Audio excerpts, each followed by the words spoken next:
I was recently looking at another Mahayana Sutra. I found it tucked away on my hard drive. I must have downloaded it at some point. Although, to be honest, I wasn't actually looking at the sutra itself. I was reading the introduction to it by the translator, Paul Harrison, I think it was. I had not heard of Paul Harrison before, but he seems like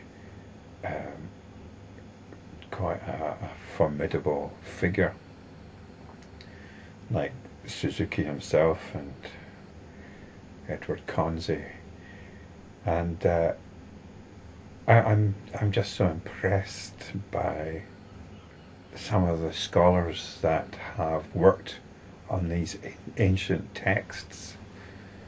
I sometimes feel that Buddhism's been well served by having some of the finest minds turning their attention to these texts. And I was very excited about this text that's translated by Paul Harrison. And I'm very excited by this extraordinary piece of translation by him, and the amount of knowledge of different languages, ancient languages like Sanskrit and Tibetan and Chinese, and his knowledge of the field. It's so extraordinary. And even given his obvious achievements and talents, he acknowledged some hesitation about his own ability to translate the text, because the text is referring to something outside of his own experience.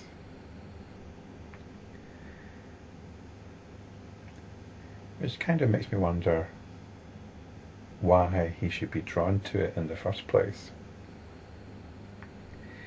I am no scholar, so I feel I have to pay my respects to those scholars that have made these texts available. I'm somebody who's reaping the benefits of their work. So where do I come into this? Well, my interest and what draws me to these texts, these sutras, is the mind that produces them.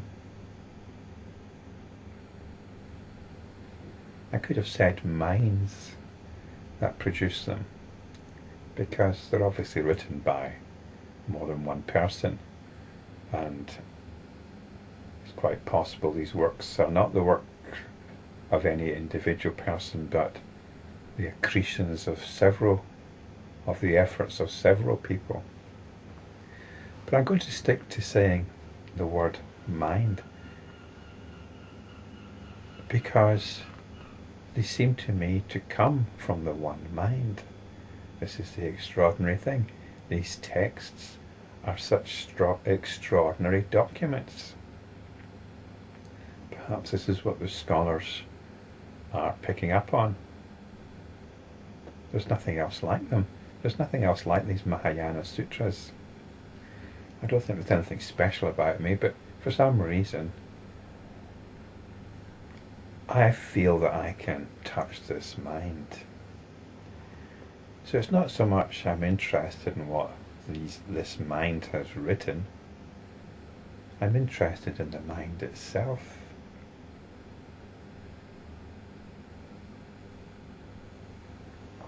And I would like to suggest to these scholars that they too can touch this mind itself. I'm sure they must have done to some extent. Otherwise, their work couldn't have come to fruition with such success.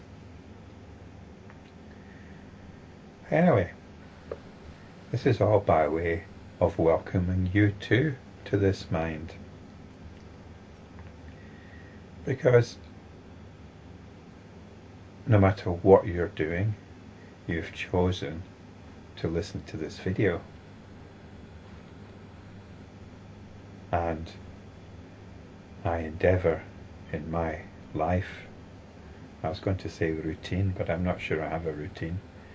Perhaps I do of sorts, because I tend to do these videos in the morning. But there's quite a lot going on in my own life, and I've alluded on occasion to certain difficulties. But I don't want to make too much of that. It's just that the point is, no matter what's going on, we stop and we come back to this mind once again. It's mind with a capital M. It's awareness. And you can do this at any time. Not just while this video is going on, but at any time. This is a challenge. The challenge is to tune into this mind during the course of this video, or by looking at the text, and then remember it. Or not so much remember it as remember to come back to it whenever we can, even if it's only for a few moments during the day.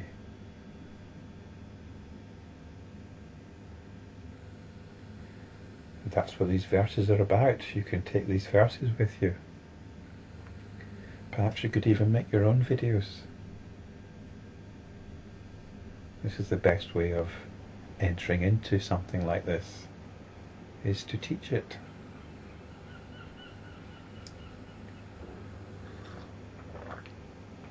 So that's a rather long preamble. So let's now see if we can touch mind only once again. And it may be that you've already touched it, in which case you can simply be.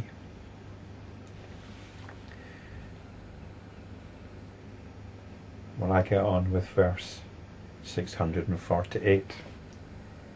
Pray tell me the why of discrimination, of mind only, and of the world.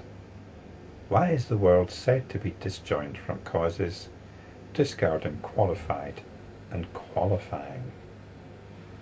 So this question is obviously being asked by Mahamati of the Buddha.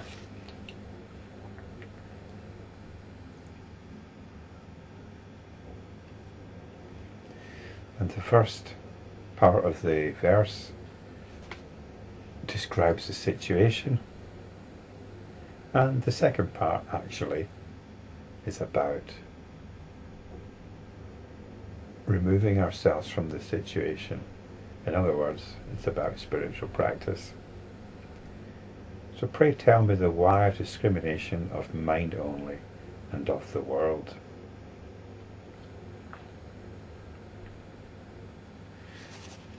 So we live in this world with different things in it. This is discrimination. And not only is there a world out there with things in it, we are aware of this. If we're not aware of it, then I couldn't tell you this. I couldn't say there are things out there without being aware of it.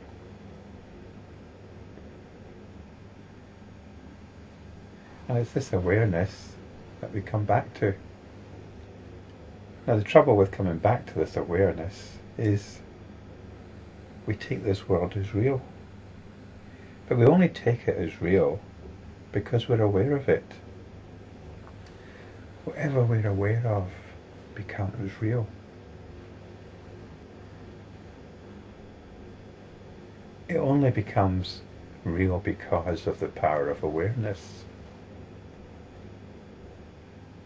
Whatever we're aware of, that becomes what's real at that particular time.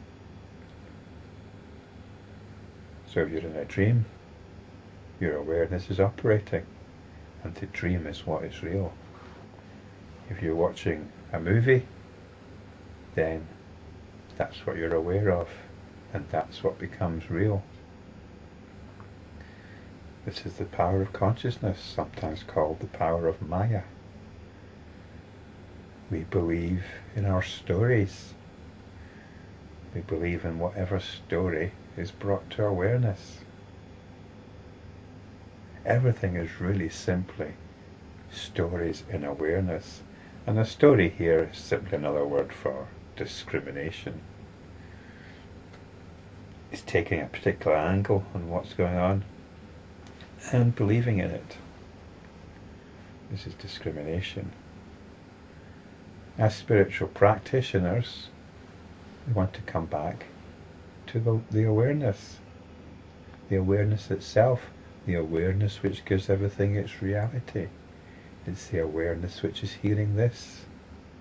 It's the awareness that's telling you that amongst these jumbled pixels on your screen is somebody real, or somebody who's behind these pixels is somebody real.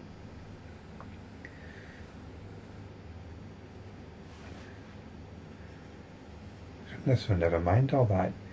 Just come back to your sense of being. You turn your attention to the pixels on your screen or to the sound of my voice. And what I want to do is to turn your attention back to you.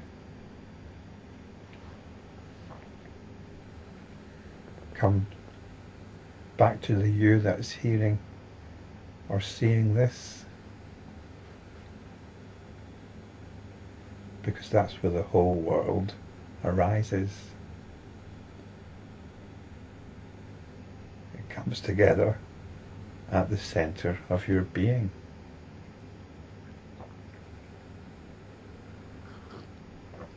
And in doing this, I've already covered the second part of this verse. Why is the world said to be disjoined from causes, discarding qualified and qualifying? And when you qualify something, you're giving it a quality.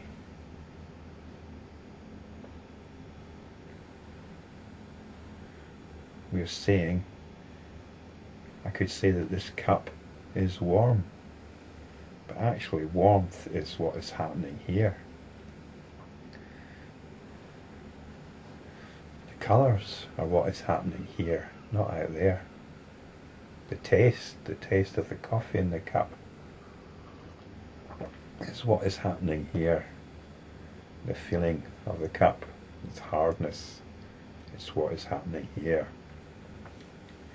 We project all that outwards though, but it's all happening here. It's all happening within awareness.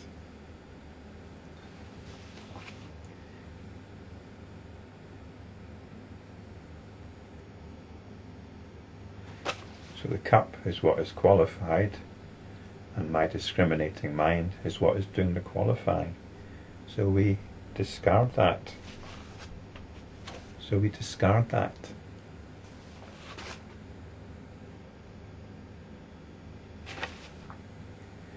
We discard the history of the cup.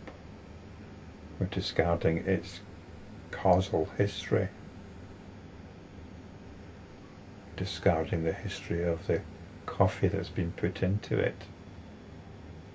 We're taking it as it is now and discarding its qualities. We stop giving it qualities and we come back to the awareness that is aware of all this. So that's Mahamati's question. Verse 649 we can assume is the Buddha's reply.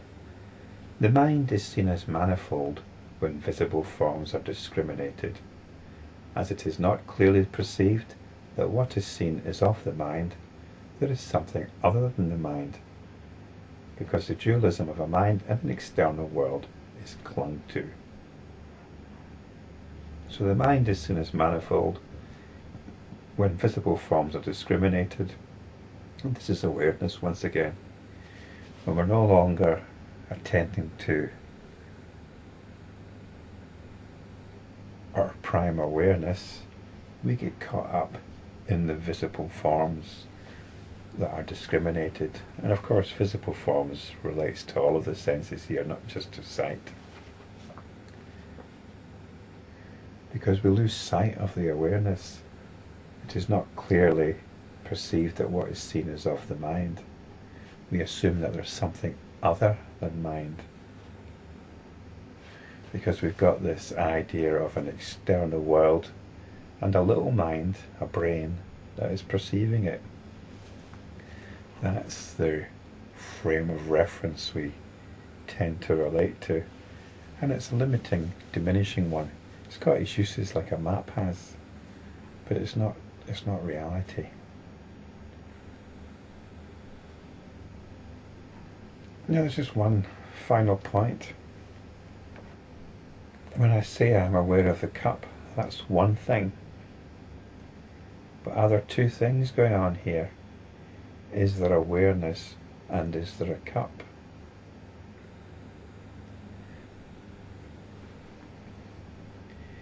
And it might seem a bit difficult to say, well, there's only awareness. Because we are stuck in this idea that we're aware of an external world. And this might take a bit of work. We can see an analogy. It can help to think about the objects in dreams. Do the objects in dreams have individual identities? Or are they all made of what we could call dream awareness? We can appreciate in retrospect that the objects in our dream are no different from each other, although they seem to have individual identities. The friend that I've had all my life in the dream is in essence no difference from the cup I'm drinking coffee from in the dream. They're all part of dream consciousness.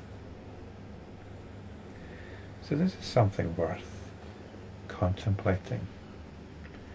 And in fact, it's a little exercise I've, as of this moment, given myself.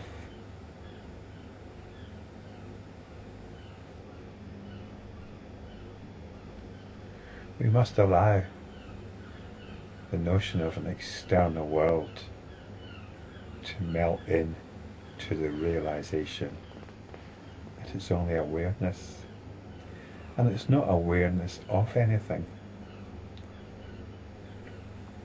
The dream, in the dream, there aren't individual entities, there is only the dream consciousness.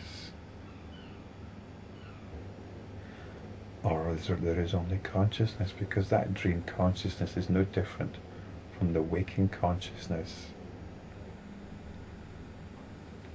It's simply consciousness doing its thing, consciousness coming and going, moving from one dream to the next. It just so happens that whatever one we're actually in, we describe as waking.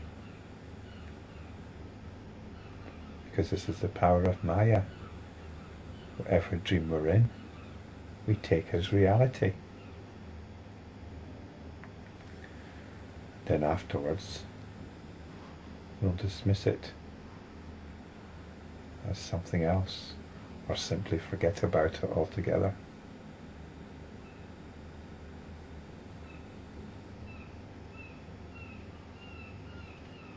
So this is the exercise.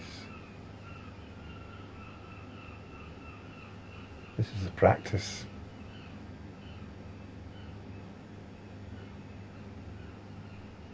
Everything is simply awareness.